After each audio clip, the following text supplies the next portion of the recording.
일조량이 줄어드는 겨울이 되면 우울감을 호소하는 사람들이 눈에 띄게 늘어납니다.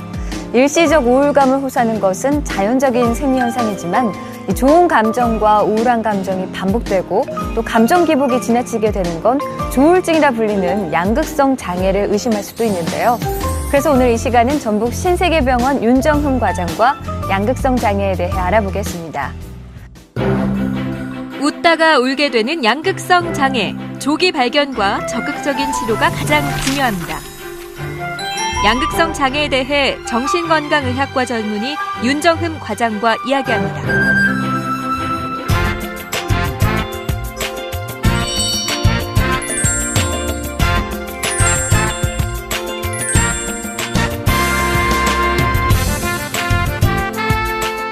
과장님 안녕하세요. 네, 안녕하세요.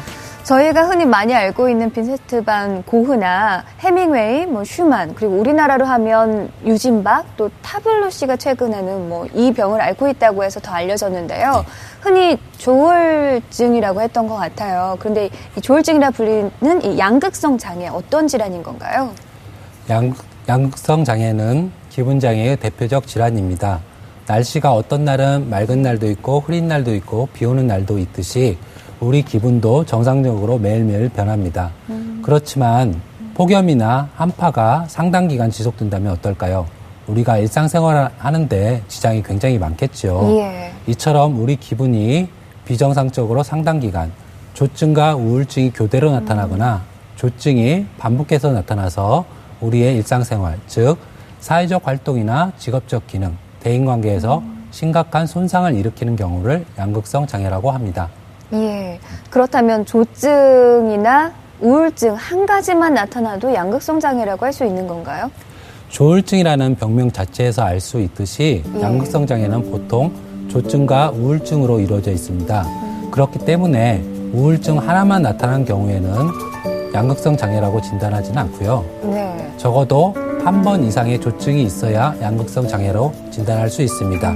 대부분의 환자에서는 조증과 우울증 모두를 경험하지만 10에서 20% 환자에서는 조증만을 경험하기도 합니다. 네. 그럼 이 조증과 우울증이 번갈아 가면서 나타났을 때 혹은 조증이 반복적으로 나타났을 때가 이 양극성 장애라는 건데요. 네. 저희가 지금 시청자분들도 우울증에 대해서는 좀 들어보시고 아실 거예요. 하지만 조증은 생소하거든요. 조증 증상은 어떤가요? 조증은 쉽게 말하면 우울증의 반대라고 할 수 있습니다. 네.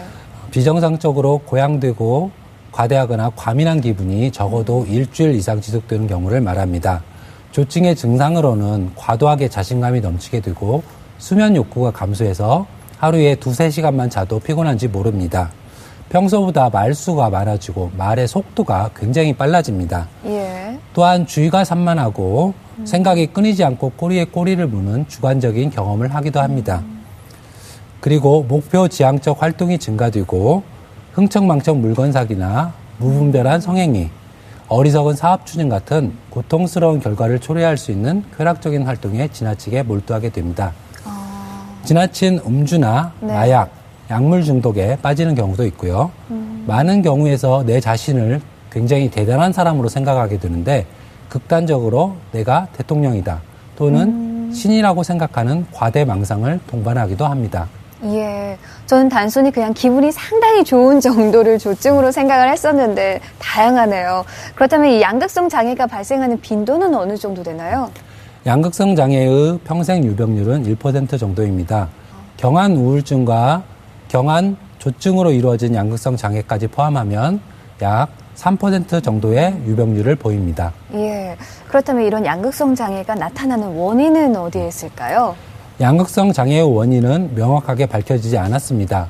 그렇지만 지금까지 연구 결과를 종합해보면 가족력과 같은 유전적인 요인, 뇌 속 신경 전달 물질인 노에피네프린과 도파민의 활성 변화 같은 생물학적인 요인, 그리고 스트레스와 같은 심리 사회적인 요인이 복합적으로 작용해서 발병하는 것으로 알려져 있습니다. 예. 그럼 이런 양극성 장애 치료는 어떻게 하는 건가요? 양극성 장애에서는 약물 치료와 상담 치료, 인지 행동 치료가 매우 효과적입니다. 특히 약물 치료는 단기 및 장기 치료에서 매우 중요한 역할을 합니다. 당뇨병이나 고혈압 환자에서 높아진 혈당이나 혈압을 약물 치료를 통해서 정상화시키듯이 양극성 장애에서는 약물 치료를 통해서 조증에서는 올라간 기분을 내려주고 우울증에서는 내려간 기분을 올려줌으로써 기분을 정상화시켜줍니다. 또한 증상이 사라진 이후에는 재발 방지 효과가 있습니다. 그리고 환자분이 스트레스가 심해서 병이 재발하거나 악화된 경우에는 인지행동치료와 상담치료를 통해서 스트레스 요인을 다루어주고 병 자체에 의한 심리적인 부담이나 사회적 기능, 대인관계에서 어려움에 대해서 다루어주게 됩니다. 그렇게 함으로써 환자분이 스트레스나 기분 주기에 효과적으로 대응할 수 있는 전략을 발달시켜주고 더불어 장기 약물 치료에 잘 적응하도록 돕게 됩니다. 예. 그렇다면 양극성 장애에는 조증도 있고 우울증도 있는데 개별적으로 조증을 또 우울증을 치료하지 않아도 어떤 양극성 장애 자체가 좀 호전될 수 있는 건가요? 네, 그렇습니다. 양극성 장애에서 보이는 우울증이나 조증은 치료를 하지 않아도 자연적으로 좋아질 수 있습니다. 그렇지만 상당히 시간이 오래 걸립니다. 우울증의 경우에는 치료를 하게 되면 3개월 이내에 좋아지는 경우가 많은데 치료를 하지 않으면 6개월에서 12개월 이상 증상이 지속되기도 합니다. 조증의 경우에는 치료를 받으면 한두 달 정도 지나면 보통 좋아지는데 치료를 받지 않으면 3개월 이상 증상이 지속되기도 합니다. 즉, 치료를 받지 않으면 치료를 받을 때보다 2배에서 4배의 시간이 더 걸리게 됩니다. 그러므로 그 사이에 환자 본인과 주위 가족들의 고통이 상당히 심하게 되므로 조기 진단과 조기 치료가 매우 중요합니다. 네. 그런데 이 조기에 상담을 받고 치료를 하기란 또 그것도 참 어려운 일인데요. 네. 그렇다면 또 이렇게 조기에 병원을 찾는 게 어려운 이유 중에 하나는 혹시나 입원을 권하진 않을까 이런 이유가 아닌가 싶어요. 어떤가요? 치료를 하기 위해서 입원을 해야 되는 건가요? 가벼운 우울증이나 경조증에서는 입원 치료를 받지 않고 외래 치료만으로도 충분합니다. 예. 하지만 심한 우울증이나 조증에서는 본인이 아픈 것을 잘 모르고 치료에 비협조적인 경우가 많기 때문에 입원 치료를 받는 것이 좋겠습니다. 특히 환자가 자살 사고가 심하거나 충동 조절의 어려움으로 타해의 위험이 있는 경우에는 입원 치료를 받는 것이 좋습니다. 또한 정확한 진단을 위해서 경과 관찰이 필요한 경우나 보호자의 지지 체계가 약한 경우에는 입원 치료를 받는 것이 좋겠습니다. 예.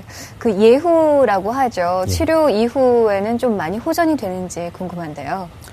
양극성 장애의 예후는 장기간의 추적 관찰 결과 양극성 장애 환자의 15%에서는 관해 상태를 보였고 45%에서는 관해 상태를 보였지만 재발이 잦았습니다. 네. 30%에서는 부분적인 관해를 보였고 나머지 10%에서는 만성적으로 이완된 상태를 보였습니다.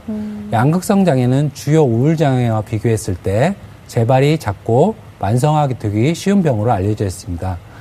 그러므로 꾸준한 약물 치료와 정신건강의학과적 전문 치료가 필요합니다. 예. 그러니까 재발도 많고 그렇기 때문에 조기에 치료해야 되고 꾸준히 관찰을 해야 된다는 말씀이신데요. 예. 흔히 우리가 정신분열증이라고 하는 조현병 있잖아요. 예.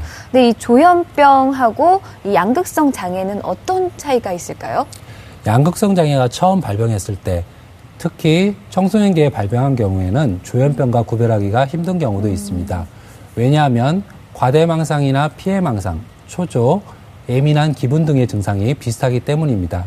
그렇지만 두 질환의 가장 큰 차이점은 양극성 장애는 조증과 우울증 같은 기분 증상, 현저한 기분 증상이 있다는 것이고 조울병은 현저한 기분 증상 없이 정신적 증상이 주로 나타난다는 점입니다.